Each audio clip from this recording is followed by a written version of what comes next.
Yes, Ebola's in the US, but it is nowhere near as bad as the media wants you to think it is.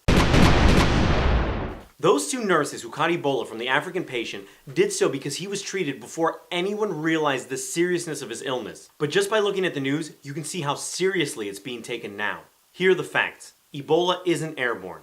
It's transmitted through bodily fluids, and even then, the real contagious stuff is blood or vomit, which is the stuff that we avoid anyway. Plus, someone who has Ebola is not contagious until they start displaying symptoms. If you tongue-kissed someone in the early stages of Ebola, the only thing you'd walk away with is the same sense of profound loneliness that made you make out with them in the first place. The only reason there's so much hype about Ebola right now is because the creepy indoor kids that run the media love to scare the crap out of their viewers. They do it every time there's a potential new sickness. West Nile, bird flu, H1N1, hantavirus, SARS. These pasty ghouls constantly exaggerate catastrophes in order to fill a 24-hour news cycle. The Ebola scare is getting so bad that we're forgetting the real dangers around us, like the common flu, which kills about 500,000 people annually, or cigarettes, which cause about 6 million deaths worldwide. Instead, we're worried about an illness that will almost certainly never catch ourselves. And it's making us so nervous that we're turning to fatty, artery-clogging comfort foods to make us feel better, or try to drown our fears in a sea of excessive booze consumption in order to forget a horror that's unlikely to ever hit home.